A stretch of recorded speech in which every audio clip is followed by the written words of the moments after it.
Be back. All right. All right, we are back. We are back. We are back. Um, if you okay, good. If you join us. If you have any questions for Mr. Malunga, let's go from there. And you can give me those questions as well. But before we left, you were telling me that explained how he spent some time in Mutare, Dangamvura, Kumapi, then moved to Harare. The question I was asking is, at what point in your life did you notice that you you were special on the football field? This is the thing. Like as I was trying to say, you know how it is when you're in the ghetto. I mean, everybody could kick the ball here and there, especially after schools and the stress. So it was about, I think, I'm pretty sure around 7, 8 years. Okay. Well, when I started playing, well, that issue is I had a cousin who used to play football, Okay. John Mandaza. So being around him, being apparently in his shoulders and in his armpits always. So I played football like in the streets, uh, jumping the fence into Dangamvura High School. And I still remember as Angari, the caretaker in Dangamvura High School. Then I started playing for my primary school when I was about grade 3. Okay. Grade 4 and grade 5, I was in the first team. And around grade 6, I was captaining the first team up to Wow. grade 7. And in Form 1, I had to play for high school junior team and getting cameo appearances here and there in the first team.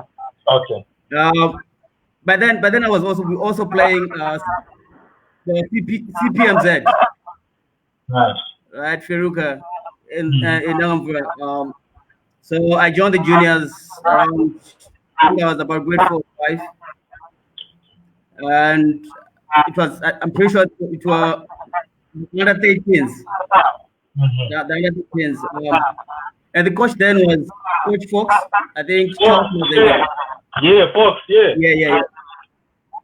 So from there, that's when this whole professional thing just went off. Mhm. Mhm. Yeah. Okay. So, can you tell me about the moment you got the call up to the national team?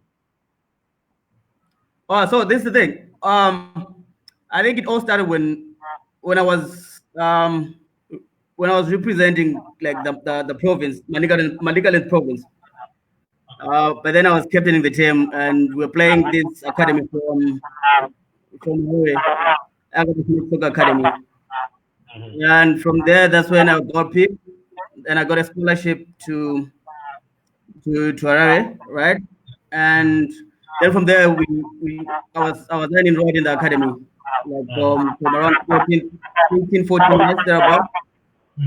And from that, the very first year that I joined, that's when I had my first call up in the under 17s. Yeah. I was about Form 2. When I was 14 years. That's the first time that I had to play like, for the national team. Then I became a regular appearer in the team up until I was promoted to the under 20s, Mhm. and further to the under 23s. All right. Yeah, Okay. And you captain those teams as well, eh? yeah. Like the under 20s, yeah, under 20s, and yeah, the under 20s.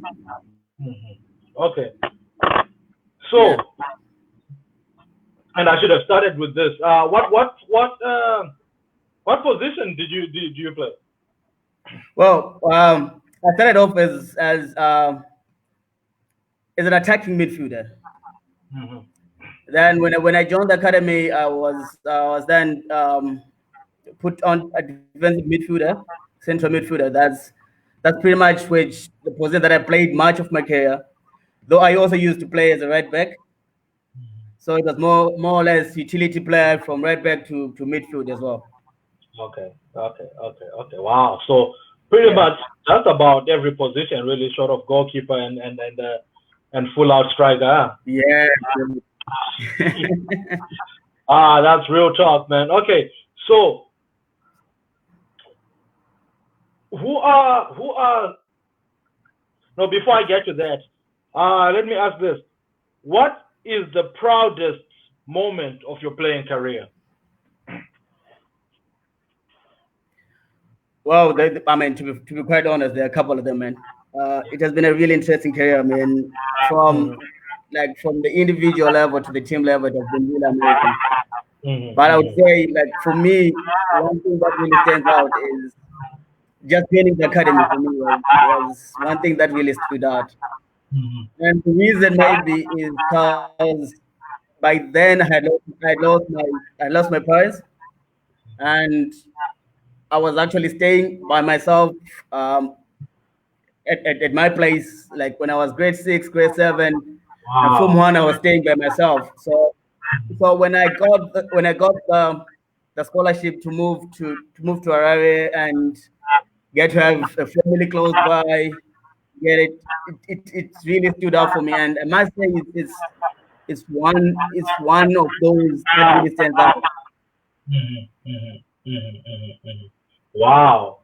That's incredible. That is Yeah, such a layered story because I think a lot of times when we talk to people, we just talk about their journey as a sports player, right? But nobody talks about their journey as a human being. You know, the losses yeah, of true, true. parents and these things. Indeed.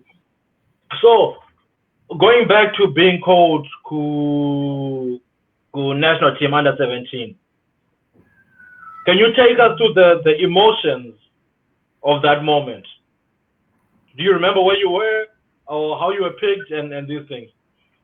Well, there's the thing. I mean, I still remember in the early 2000s, Mm-hmm. um, the Zip had an initiative to have the under 15s, like to have the under 15s coming in during the holidays, just train for 2 weeks, Okay. and and and just keep doing that up until the build into the under 17. So I was so fortunate also to be part of the under 15, like the trial team that went for the under 15s camp. And Right. when I later got a call up, like I didn't initially get the call up when the other guys got into the camp. So this is what happened. The other guys went into the camp. I think amongst the players that went first was Onismo Basera and Yes. Elvis Meleka from the team where I was. These are the guys who went first, and Newton Malunga as well. So they go to the Shawnee where the camp was, and apparently it so happened that after the trials, after the other guys were selected, it so happened like most of the guys didn't have passports. You get it? Wow. So Mm-hmm. so it was kind of like a blessing in disguise. You get it? So that's when I just got called up, like because I was in the other 15s and had my passport with me. So that's when I Wow. joined the other guys. And when we got there, I still remember we were about 8 players in the camp by then who had passports. And from there they had to like build up a team because I think we were playing Mauritius in battlefields. So they just had to build up a team on the 8, and that's how it all started, man. Wow. Man. So that's interesting because it we talk a lot about hard work and talent, but sometimes it's just opportunity in that way, right? You know, just Yeah, it is, uh, man. That's how life is if you look at it, dude. mhm, It, mhm. it's all it's, al- Absolutely. it's always about opportunities. But anyway, I mean, opportunities always come to those who are prepared. You get it.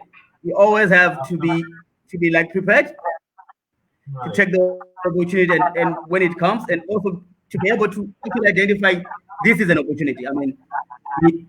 that's very crucial as well. So it's always going to be also how you approach the opportunity and how well you're prepared for the opportunity. Indeed, indeed, absolutely. No, absolutely, yeah. Yeah, As we say over here, stay ready so you don't have to get ready, you know. yeah, yeah. So, hey, to our listeners and viewers, please show us some love. Let's get some likes and love. And also, if you have any questions for Tinashe here, please drop them in the comments as well, so that we can have a good conversation as we do as community. Okay, so what about you've played in the under 17s, you've played in the under 20s. Um, did you and I know you are most popularly associated with Gunners. How did you can you take us through that path that got you to Gunners? Okay, this is the thing. So, like I said, when I joined Agatha Shire Soccer Academy, they had a senior team, like another team which was in the upper divisions. It was it started off in the Division 2. It got promoted Mhm. into Division 1. So it was Harare United. Yeah. So from Agatha Shire, so you had to graduate to the next level up until you reach Harare United. So I managed to go through the process, and when I was about Form 5, Form 6, I was playing for the Division 1 team, and from then, I actually had to switch. I had to go to Ghana's. I mean, the other issue is how United was so packed with talent, man. Okay. We're like we're like 20 plus talented young guys. I think you guys might have heard about the Mbayo twins, Elvis Yeah. Meleka, Oni Yeah. Bracera. I mean, Edward Sadomba, Ramson Joao, all those guys, dude, and it was quite packed. So I actually decided to move to another club. So I went to Ghana's Football Club, and then from there, that was around 2006, just soon after my A level, I joined Mm-hmm. Ghana's, and we played Division 1 for 2 years. Then we got promoted end of season 2007 into 2008 in the Premier League. 8, 9, and 2009 we won the championship with Ghana Football Club. And 2010 we had a few of Confederations Cup. Okay. Yeah. Okay. Okay. Okay.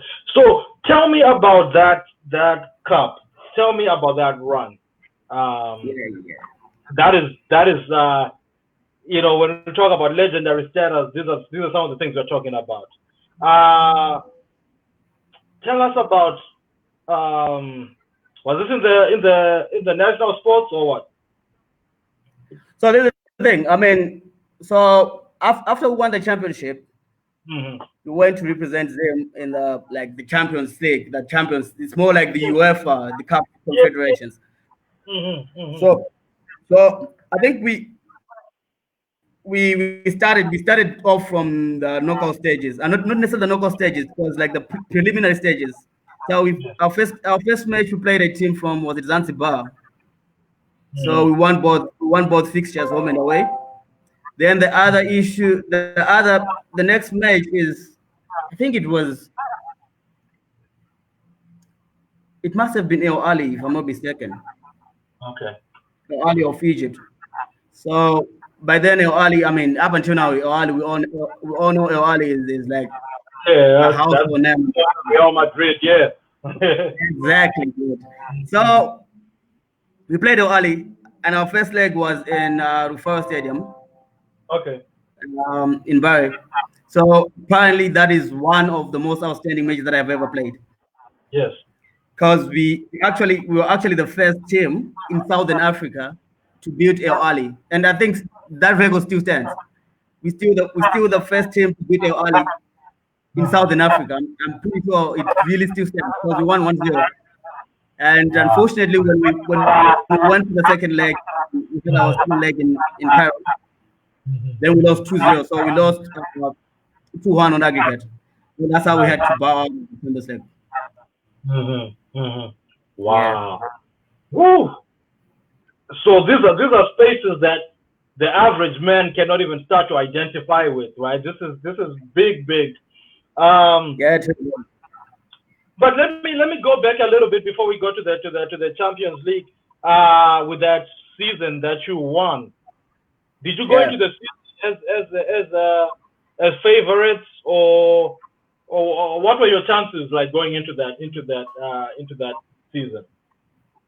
No, well, to be quite frank, we didn't stand a chance because this Mm. was our second season in the Premier League.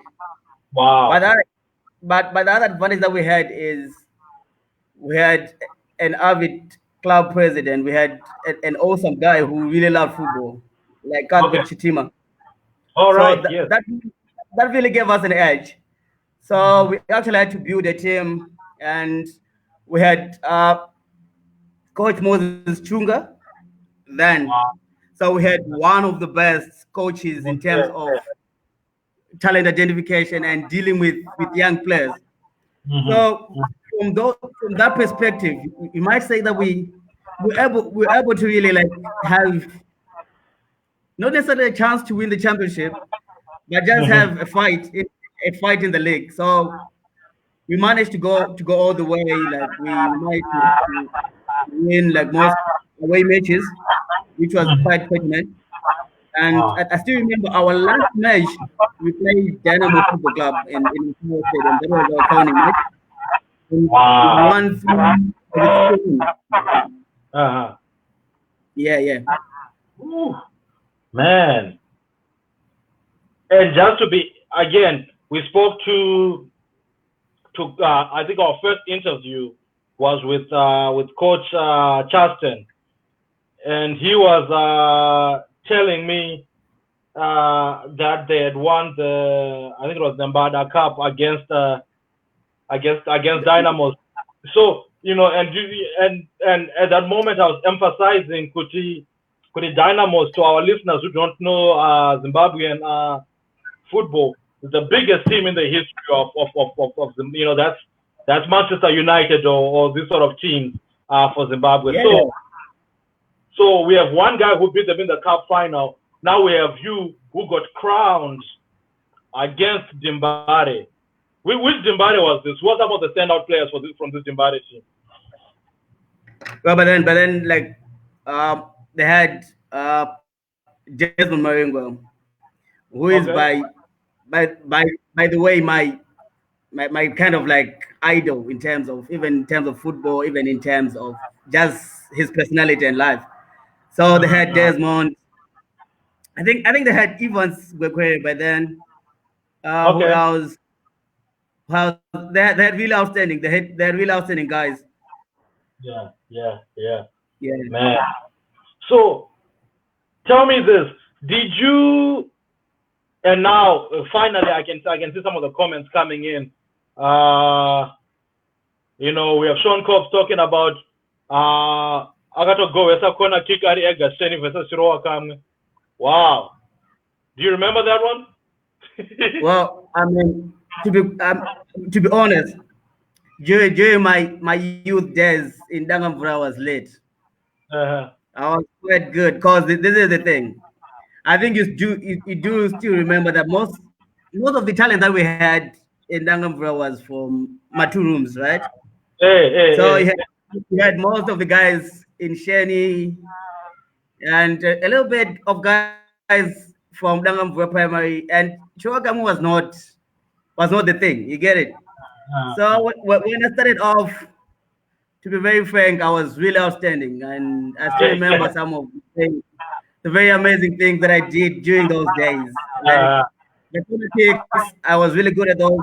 And besides, kudala kanoziya maground edu magrounds yeah. edu angakabhenda Uh, angakabhenda ka mm-hmm. ende magedhi edu, like I still remember gedhi rangu rekushuwa kamwe ranga riri zihombe hombe. Yeah.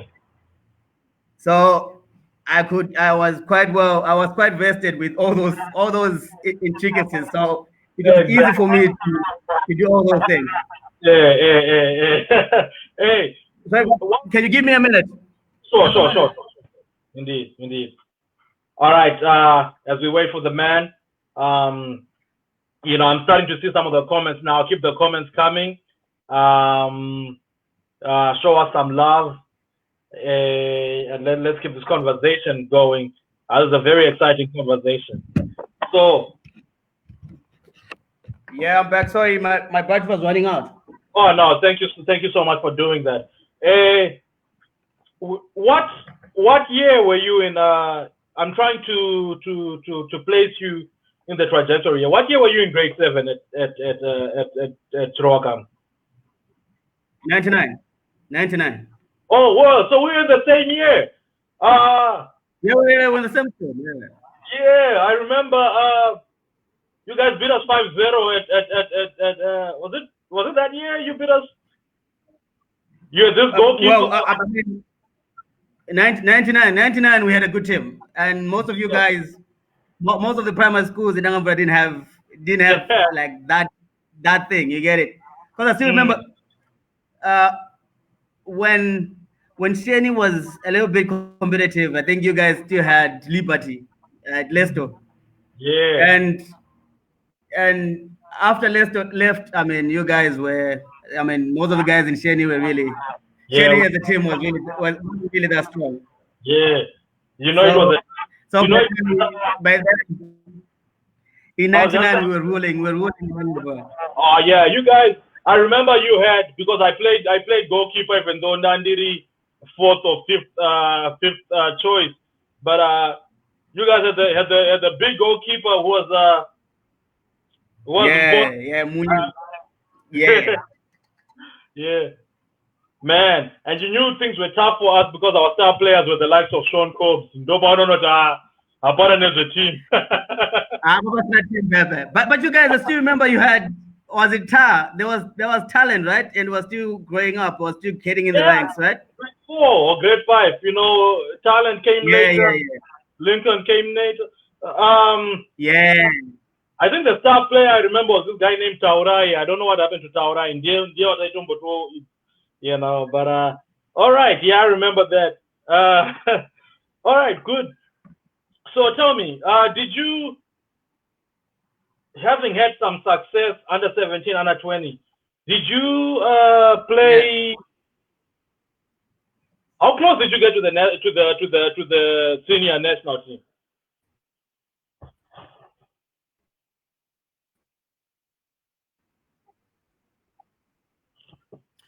So I played under 23s when I was about 20 years. Okay. And we didn't play as much matches because these were qualifiers, the Olympic game qualifiers.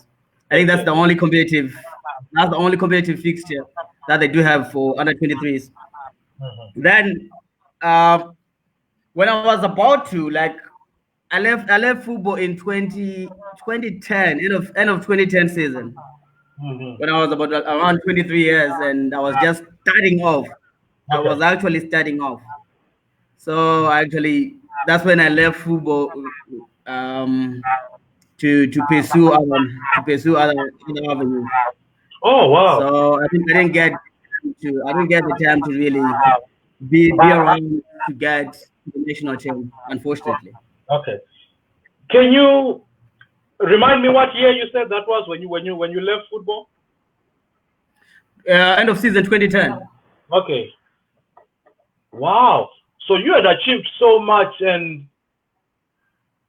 you would have been what 23 at the 22, 23 at the time. I was 23. 23. Wow. So Yeah. can you take us through that decision making process? Because we are looking at you and we are thinking this guy can go the distance. Why walk away at that time? Well, to be quite frank, it was a mixture of a lot of things and a lot of considerations. I Hmm. mean, one of the major influences is like I had in 2008. Unfortunately, I not unfortunately. Let's just say fortunately, I joined FBC Bank. So Okay. from 2008, I started working in a bank. So I had a totally new influence, Okay. right? A totally new professional influence. Hmm. And in 2008, how things were economic wise, things were really bad. Indeed. So up then, you start having these mixed, you get new perspectives about life and what you really want your life to be. You get it. So from 2008, it was okay because I used to work and they used to give me time to go and train and come back. Okay. 2010, 2009 was the same. 2010 was the same. Mm-hmm. But then I kind of like just decided out of the blue. It was kind of out of the blue. I just made a choice like I needed to start my school. I needed to start my studies. Mm-hmm. So then that's when I started doing my law degree with the University of South Africa. Wow. Mm. And then from there I never looked back because I'd actually bent the bridge because I said I wasn't gonna go back. Hey, I'm not going So back. from 2010 up until now, I've never really looked back. Look back. But to Wow, be quite frank, it was one of those excruciating decisions that I've made in my life, like really excruciating. man. I can imagine. So, did you always, at some point, had you committed, maybe in your late teens, had you committed that you were going to go the distance with football, or did you always know that you didn't plan to do this for too long? Well, that issue is I was quite fortunate Mm-hmm. to have a lot of great people around me, Mm-hmm. and I think one of those should be my brother, my brother, my sibling, Okay. Romeo, who has always had an influence in positive way. And I've had a lot of good friends, and one of them is Milton Mugaronda, like Zato. I think most of the guys know him as Zato.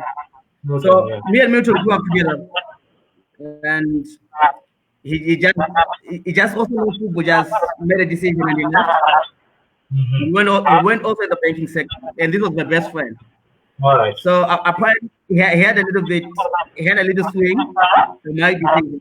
And to be quite honest, in my teens after high school, I always felt like I needed to have something other than Mm-hmm. football. You get it? So I think from in high school, well, I wasn't the best student in any way, but I really tried to make sure that I had at least a little bit of subjects, A Okay. level, and a little bit points that could grant me like admission in certain universities.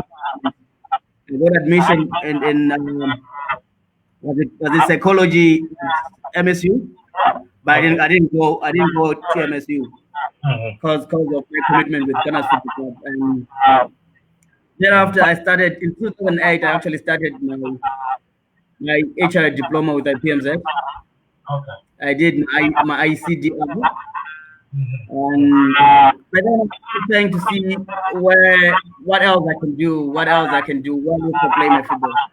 And Mm-hmm. joining the banking sector gave me a perspective of what I could do, uh, considering the kind of skills that I have. Right. Mm-hmm. Yeah. So, and I'm going to ask this question because it relates to this before I go to some of the comments. Was this something that a lot of people, a lot of your teammates were doing as well, or was that very different? Or was this something that was that a lot of people did not do as far as exploring uh, career advancements in other fields? Well, to be quite frank, I need you to understand, and I need everybody to understand this. Mm-hmm. Kana uri kuwera Zimbabwe, Yeah. right? And especially for myself, that I grew up in an academy. So the Mm-hmm. only thing that we're made to know, the only thing that we're made to like and understand was football. Mm. So our life totally, I mean, from morning till dawn was football. Wow. So it's unfortunately there weren't much who really considered doing school back in high school the way I did, Mm-hmm. unfortunately. And you know how it is. Then after high school, you get professional, have prospects of moving out of the country. So not many guys had the same view that I had. Not as many, as far as I know. But obviously, there are one or two guys out there who really also had this thought, and that's one thing that we really need to sensitize and educate some of our professional players, especially those in the domestic league. All right. There is something that is called life after football, and life after football, to be quite honest, is real. Yeah. Yeah. Yeah. Yeah. Man. So, and this is why voices like yours are important. As somebody who was very talented and won things and captained teams, this is why we need you, and this is why we're doing this, right? So you can share some of this wisdom. Yeah. Even the younger players come up, they can prepare for this. Let me just see what comments we have here. Shout out to Mukunda Katize. She's following us. She always does. Thank you so much. It's a great comment from Liberty here. Liberty Lesto, who says, Let's go. says, I think I'm the only one from Mutare who saw you Titanga, and when you went away to Harare, where you had a great career until you left playing professional football. Who always respect you, captain. Wow. So, No, and that's my boy. Liberty, yeah, that's But another. Go ahead. like frankly, I think well, no, not saying there were other outstanding players in Dangamvura, right, during our time, but there were two outstanding players in Dangamvura during our time, and it Mm, was always me and Liberty, and Liberty, we always had each other's back. We yeah. always had each other's back, and when I started off, he was my captain at CPMZ, Okay. and I always really looked up to him, and up until he moved to Mozambique. A brief at Ghana's football club before he moved to Mozambique. Okay. And he's one of my best buddies, one of the best players that we have ever had from Dangamvura. And Absolutely. Munane discipline here. Hmm. I discipline here. Disciplined. Yeah. Hey man, much love to Liberty. Also, I Yeah, think yeah. even though I wasn't there, I mean, I always knew how great he was. But even though I wasn't there to see him flourish in the way that many people did, I'm also just as a person. As a person, I think is a great spirit. You know, shout out Liberty, man. Hey, and also let me say this while I have this on record: the family, man. Everybody in that family, to me, is, Exactly. Lincoln, Lehman, Jeff, all these guys, man. That's mad love. But hey, this is not a Liberty interview. Let's get back. Let's get back to captain here. All right. So now, what are you got into banking? Did that for a Yeah. little bit. What are you up to in Egypt? Well, I'm still in the banking industry. So I'm with African Export and Import Bank, Afrexim Bank. Mhm. That's who I am with now. It's just for a brief stint because I was doing an internship with them because I was in school last year. The whole of last 2018, 2019, I was doing my masters in London, and just after my masters, I joined their legal department, and Mhm. that's where I've been.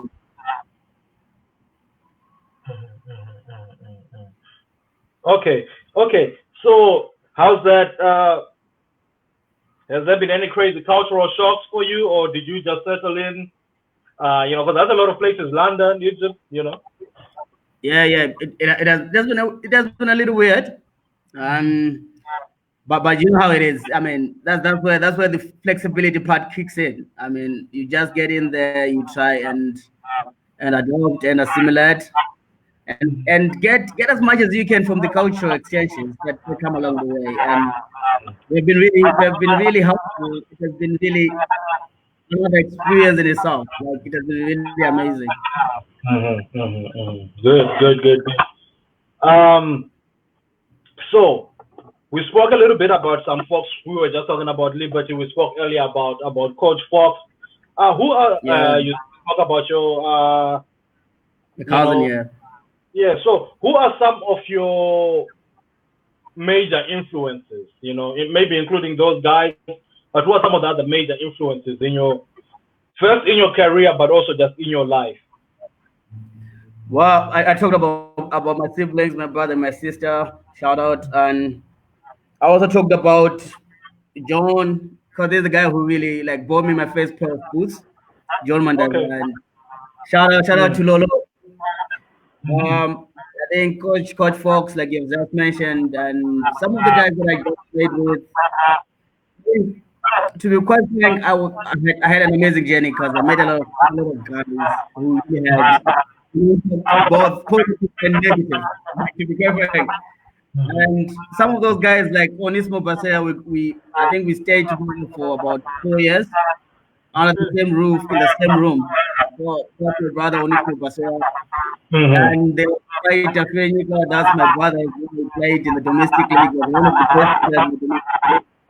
Right. And to be quite frank, Newton, Mukaronda, and I think some of the people that I actually like always grateful. I have it's Mr. and Mrs. Zenga, like Okay. the passionate soccer academy like owners, and Mm-hmm. apparently like the Miss Zenga is actually from Dangamvura as well. Oh wow. Okay. Yeah. She's from Dangamvura, I think, and I'm Zenganet, Dinga Pinge. I'm sure like that. She was under my ownership. All She grew right. up my Yeah. ownership. Yeah. So when I moved to her, that was just a sister and a mom all in one. Shout out to them, and I think the other guy is Cuthbert Shitima, Okay. the owner of Ghana's football club, and he's still in the football. He's still in the football fraternity. I think Okay. last time he was the CEO of Cape United. Oh wow. Yeah. And one of my all-time best coaches, it should be Chunga. Was it? Yeah. Yeah, Mos Chunga. And those were, I mean, I had a couple of guys, Norman Maroto, that was my brother at Warner's Football Club, and we still in touch. I think I had a lot of guys that really had an influence in my career. Mm-hmm. And in my professional career as well, I mean, I think I met some of amazing guys who really understood who I am.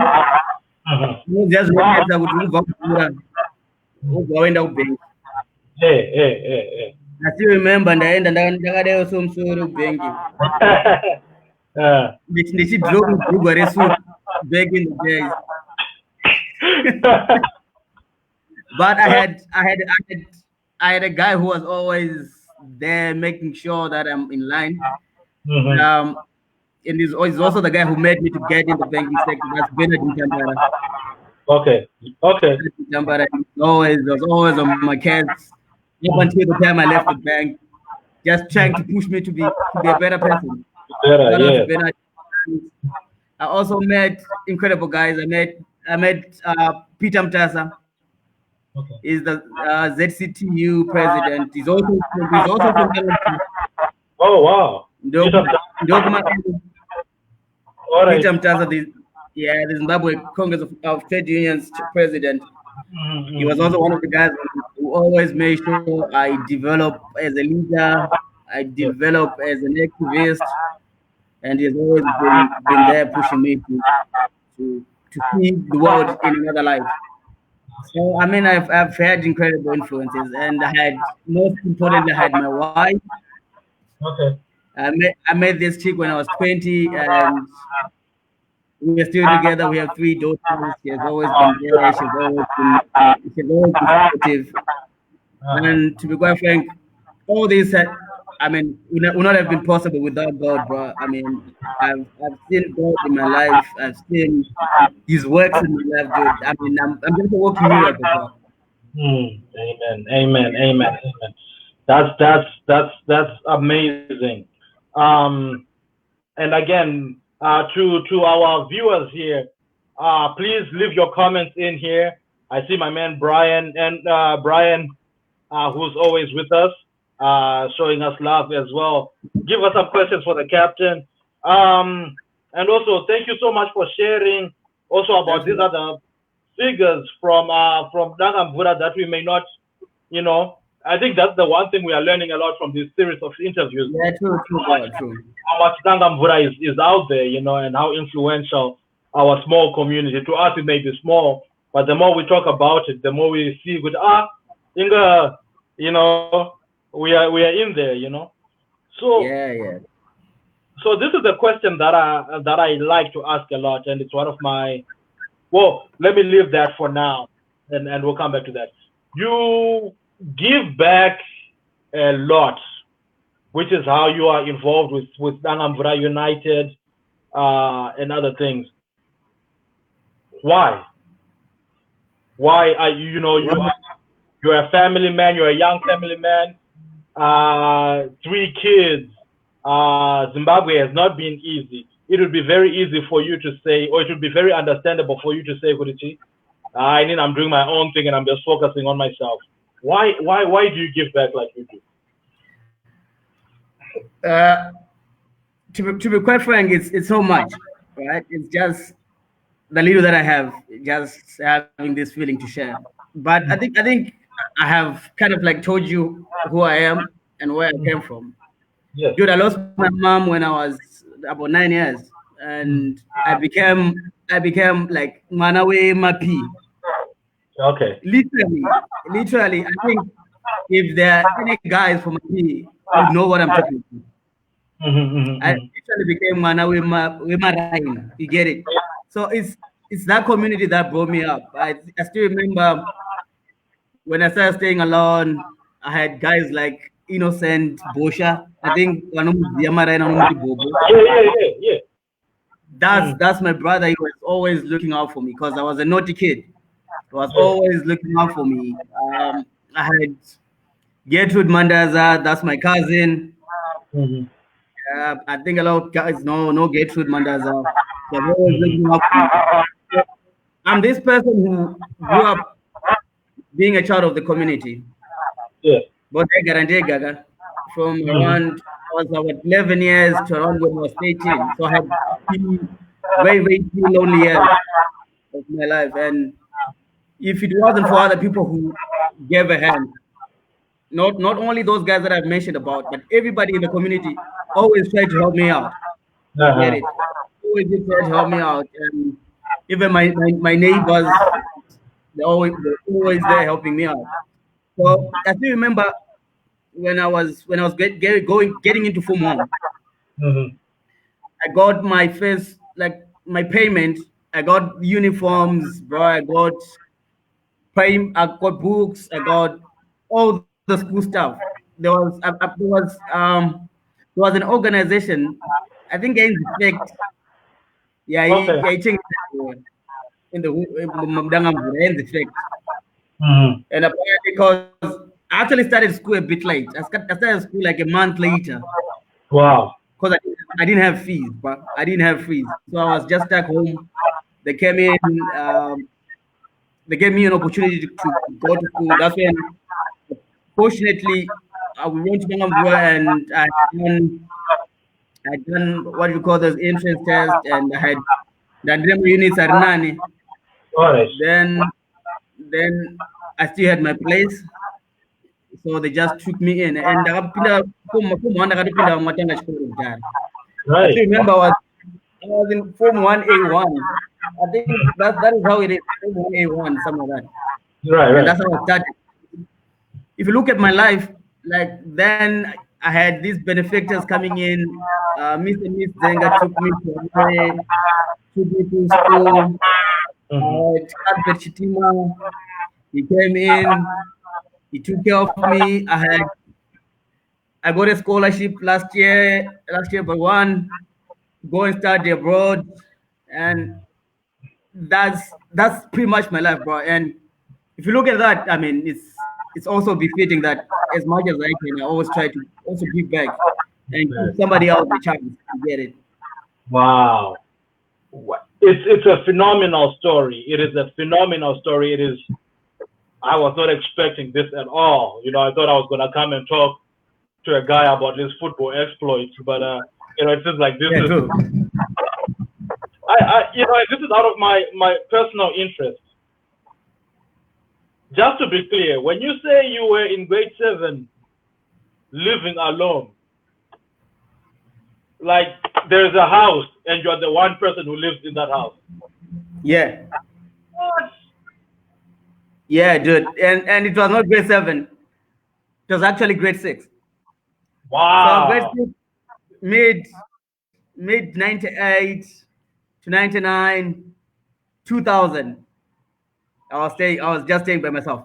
And one person who actually knows all these, right? I think Liberty does. I think Shorai Ganda, cause that's my boy. Shout out, Shorai Ganda knows. And like I'm saying, Mapi, like everybody, the Mangoma family, they all knew. Like the Bosha family, that's my family. You get it. So Mhm. it's like it's how it was, man. Man, incredible, incredible, incredible story. So, guys, if you are here, please drop one or two questions for the captain here before we leave. So the question I like to ask, and this will tie everything that we've been talking about together perfectly. Um, what are three virtues or three values that you feel have made Terence Tinashe Malunga the man he is today? Wow, this is the thing. Uh, that's a good one, right? And it's only now with a little bit of exposure, right? Both intellect, professional, that you get to understand all these things, like in terms of virtues and values. But Right. because when I was growing up, I was just that was just me living a life. You get it. Yeah, yeah, yeah. But I also think one thing that stood out for me was hard work. Hard work. Yeah. Yeah, one thing that stood out for me, and it is actually like it is actually my interest, one of my entrenched values. It was hard work, man. And I used to work hard, dude. I still remember I used to do extra trainings, and whenever I came home, I used to go pagomo, Mm-hmm. uh, Upeda by Dangamvura to just do my extra runnings. I Right. used to try and have a little bit of study after my training sessions.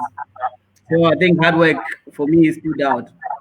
And with exposure, I think integrity also is one of the very important virtues in life. Integrity. Yes. Yeah, integrity. I mean, it ties everything up. It ties the honesty. It ties the ethics. It ties the morals. So I think integrity really binds every other thing. Kind of the person you are in the society you are. I mean, integrity stood out. And the other issue is, I think flexibility. You also need to be flexible. Like how you asking how I've managed to be in three places in in about 1.5 years. I think you need also to be flexible. You need to be considerate. You need to be compassionate.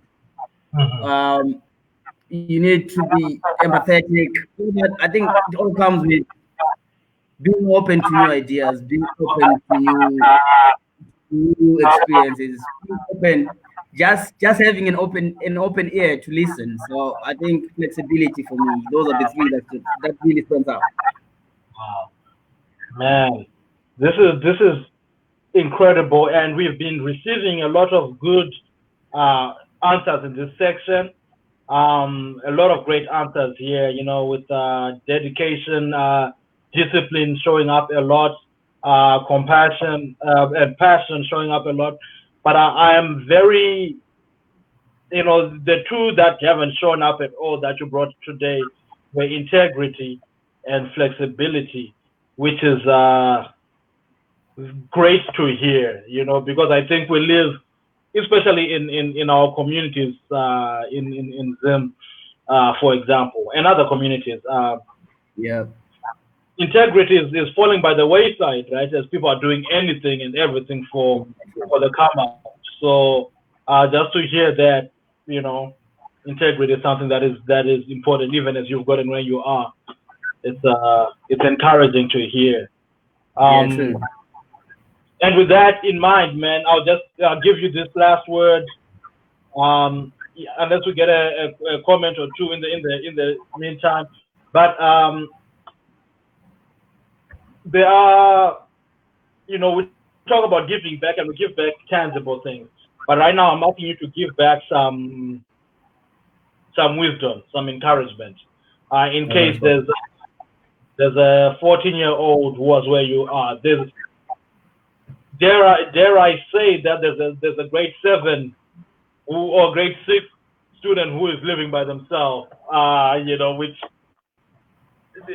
just encourage us, man. Tell us something that we can take away from your story.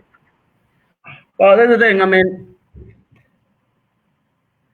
the first thing I think is just whatever deity that you that you like believe in, whatever God that you believe in.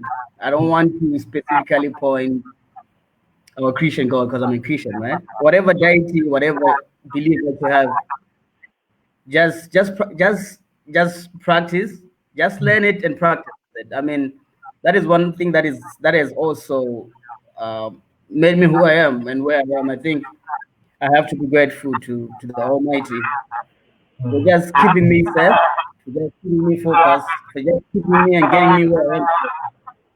And most importantly, I think for when we're growing up, we have a lot of influence, external influences. But one thing is, I would encourage anybody who is listening, especially the young guys who are listening, to be the best version of yourself. Mhm. Mhm. Be Mhm. the best version of yourself. I think there are a lot of influences. I mean, uh, especially if you look at this show, right? You and me, we came from Dangamvura and we are where we are. We're Yeah. trying to give back, right? But we don't want to make this this initiative and this effort about how we live our life. Mhm. We want these youngsters to be able to take the positives out of the discussions, out of the efforts, and just for them to try and mold the best version of themselves. Right? And as soon as possible, just try to get values that they prescribe to, try to get goals. Like that's one thing that I learned when I was old, and I wish I learned it earlier. Just having a set of goals, albeit right, and exaggerate those goals are just having your goals down, just having your values in place, and working towards the kind of life that you want. Indeed. Indeed. That's Indeed. that's that's all I can say, man. Wow. And that's a lot. That's a lot. That again spoken like a true captain, man. uh yeah. Thank you so much. I'm scrolling through here. We have Stanford who's talking about and it says awesome interview with Captain. I was asking a little bit about what inspired you to get into the legal field. Um, I think you spoke about that, yeah. Yeah, yeah, yeah, You yeah. spoke. Stanford, if you get the chance, please do check out a little bit earlier in the interview. The captain kind of explained that in depth, and thank you so much for tuning in. Um, I want to make sure that we've acknowledged everybody here. Shout out to Davison Mudawariro, who was here, and among other people. Um, so, indeed, Captain, thank you so much, and thank you for sticking around. I know we had some technical difficulties in the beginning, but this has been good. Thank you so much for your time this evening. Oh, I think we may have lost him already, and that's okay. Um, well, that's okay. Our interview was done anyway. Hey, so thank you so much for joining us today, and we will reconvene next Tuesday, I believe. Sean Cobbs will let us know who the next interview is with, and it's been my pleasure as always. Signing out, it's Shingima Vima, and that has been Tinashe Malunga we were talking to. See you guys and stay safe. One.